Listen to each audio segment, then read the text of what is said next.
we are go for round 2 of the season in the Porsche Mobil 1 Super Cup. An even start off the line, and it will be De Haan who leads us up through Sandevot. Theo Overhouse in second. Keegan Masters trying to get round the outside of Marvin Klein, who spun into the barriers and back into the pathway of the field. And we have a Porsche Mobil 1 Super Cup car park going up through Beau Rivage and Massenet. I do not believe it. If we have a look at the start now, and as we see, this is Marvin Klein on the inside.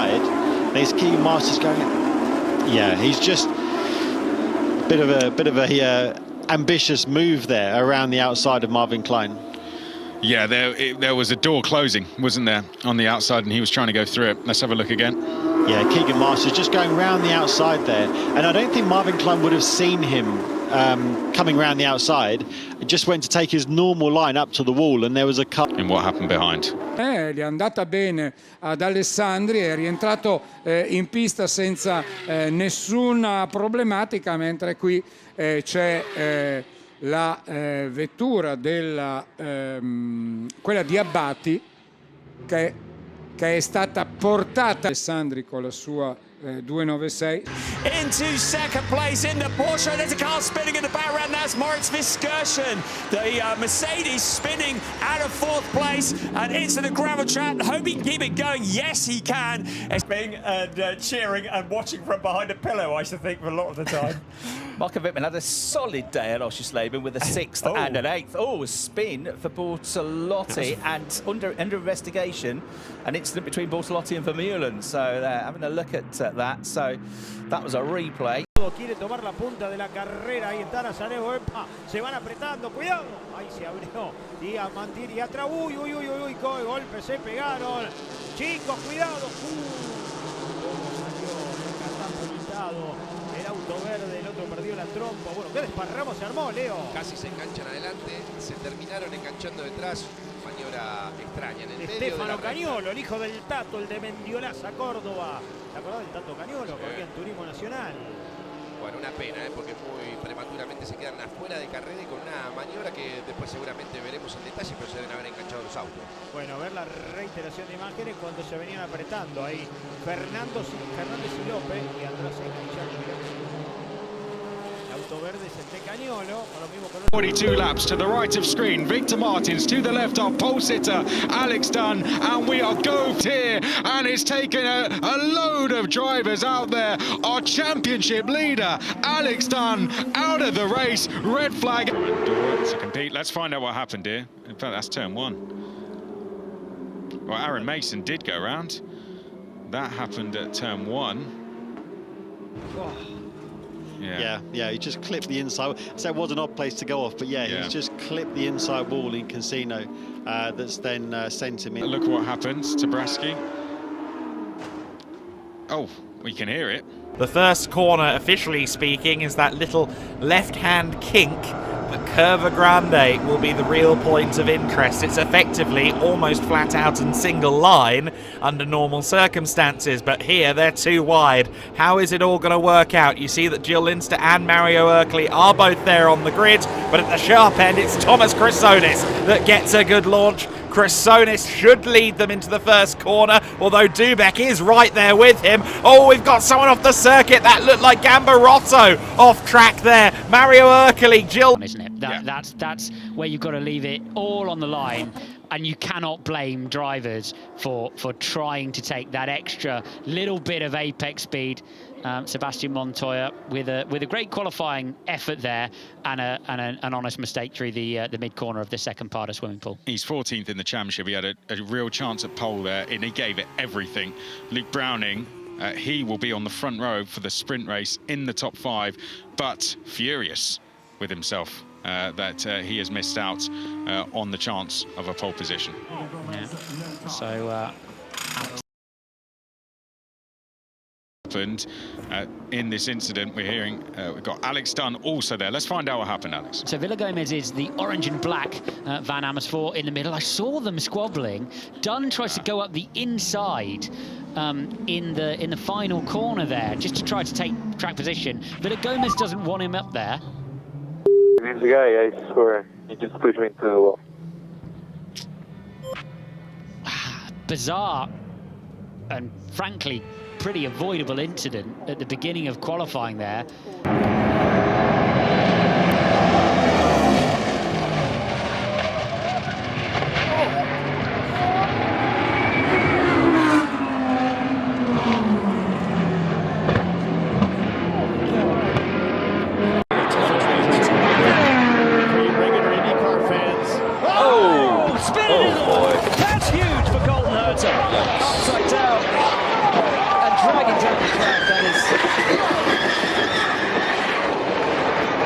That's a big impact. Well, it is a huge impact for Colton Herta here at the Indianapolis Motor Speedway. Sun low as Scott Dixon came through 1 and 2. And Marcus Armstrong on the gurney being taken away by the AMR safety team. And as you say, guys, the win very much knocked out of him, but a thumbs up from Marcus Armstrong. Good to see, but not the start to the day that he or Meyer Shank needed.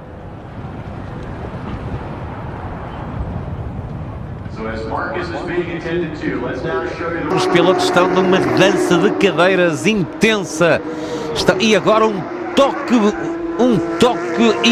mas mesmo aparatoso. Algo sucedeu com os travões de Ricardo. Algo sucedeu na travagem, porque Ricardo Costa simplesmente embateu de uma forma violenta na traseira Zé Barros. Oh my goodness me, that is a huge shot. He's out of the car. He's out of the car. Over on the right hand side of your picture, that is Ed Vartugian going. Well, I don't know. Let's get the. Wow, he lost it. No. Wow, big one. He lost it just coming out from turn 18. Yeah, turn 18. Just approaching the last turn. Oh no. Just had a slide and he couldn't correct it, and then went nose into the wall and moved the concrete wall as well. Towards the first corner, it's Overhouse leading Levy out of the first corner, and a spin immediately there. Contact, 3-4 drivers going off. Marvin Klein's off, and Goretti, I think that is off. Robert De Haan is off. Oh, the two Lechner cars are off and out of the race. Huge drama in this race. Yellow flags are out. We've got Robert De Haan, Goretti, Vistante, the Italian driver, Braschi, Fjordback, who's a guest driver. Small amount of contact with Tauscher, actually. Yeah, that's Tauscher just trying to, just two into ones and go, and then actually De Haan and Goretti were unsighted, unfortunately. It's the second of the Schumacher cars that gets involved here. There it is. There it is. There's a spin, and then very unlucky for Goretti. De Haan took evasive action, so did Goretti, and they actually came together in the gravel trap. Yeah, so De Haan spins in the aftermath. Goretti simply has nowhere to go. So, and then we have a spinning car in the middle there as well.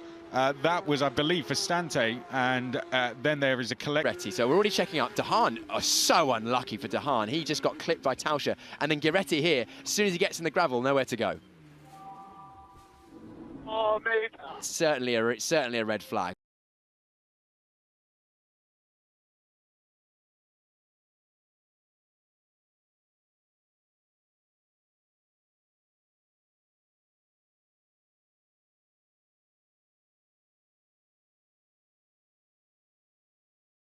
Stuck in the gravel. Let's take a look at this once more. Just cruising off.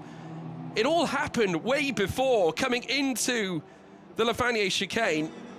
So it was even before Canvas. 벗어나면서 뒤로 지금 차량 충돌이 굉장히 많이 발생합니다. 지금 화재까지 발생이 됐는데요. 자, 이렇게 되면 지금 빠르게 자, 신일경 선수의 차량이기도 하고 네. 呢相对来说是有一些迟滞啊，他目前呢是已经落到了第2位，而戴宇浩呢目前看起来依然是守住了第3，而后面是有赛车是发生了碰撞，哇，多台赛车是发生了碰撞，其中是有一台赛车呢，看6号车手费爵则是在进入到1号弯前就发生了一个意外的情况，而这边我们看到应该是58号车手贺正全，应该是在与另外一位车手的争夺过程当中呢，是发生了碰撞，导致了他的车头是出现了。vai travando, fecha a porta por ali, não vai dar doce. E ali a batida muito forte. Muito forte a batida. Ali a batida muito forte, Marcos Paioli. into the first corner, but Pranav van Gala not going anywhere in a hurry, Mark. No, he's not. There's a big sideways moment, and I'm afraid off and into the barriers with a big hit goes Joe Dean. He ran. Stick this time round. He's desperate. Third attempt to Evans. Oh, in the background, huge crash. Dropped it on the brakes. Into the wall. Another one here. This is a big shunt at the end of the straight. That's wow, he lost it. No. Wow, big one. He lost it just coming out from turn 8. Good getaway by the pole sitters, but we've had contact. Oh, the 32 the pair. That was coming into turn number 11. Oh no, and he spins it. Lee Kang spins the car. Laidlaw is sideways though on cold tyres through Luffield. He's sideways. Out wide goes Steve Laidlaw. Shepherd back through. Shepherd back into second. Oh, that's Will Beach in the gravel further back. Oh, and into the barriers as well. But Drew is the number 3 then on the left-hand side of the picture. Marcus Littlewood able to hang on to the race lead. There's another spin. That's the 14. That's going to be McLeod. That's traffic at the moment is Hamish Forrest. He's dropped down into 7th place, and there's a spin directly ahead of him for Wesley Fongini, who rotates the car through 360 degrees right in front of. Na, Körper eigentlich nicht, aber beim Einlenken ist ihm quer gegangen. Ich hätte vermutet, ja, das war er nicht, aber es ist so wie vorhergesagt zwischen Kurve 1 und 2 der Ravazzas passiert. Und schon über den Randstein kommen. Ah, dort. Ja, da hat er sie überschätzt. Ja, sorry. Nämlich genau da. Okay. Das kannst jetzt du besser. Sorry. Für 5. Überschlägt es den Japaner. Ui. Oh. Und da fängt es dann auch noch. A look for the first time. Oh, there it is. Exact same wiggle that Palou had in turn 3. And then the rear is just gone, and he's... Oh, wow, that is big. Lucky boy. Ride for Kiffin Simpson. Lucky boy. Car came back down, thankfully. There are holes in the floors to try to prevent the cars from going airborne and flipping over. You saw it go up. And using the weight jacker. Oh, and Kyle Larson's backwards. Big hit on the nose of the car. Nose into the wall, big spin for Larson, rear will go in, and Kyle, I guess we have to let you go. Yeah, I got to get back to work. Thanks, guys. Get back to work, Carl. Thanks so much. Yeah, here it is. When you watch it in real speed, it's it takes your breath away just watching it. And guys, the thing that we'd be remiss without saying at this point, right before one. Yeah. Oh, good. Sound of the impact. He did a 233.5. I'll let you talk for a bit. All right, let's have another look and work out what happened to Dennis Marshall then, because in the dust storm, he's already been turned around and collected. I think that was the Marcus Siebert car that bounced off him as well. The Mustang's already got damage and then can't turn and harpoons the Corvette. So the Mustang.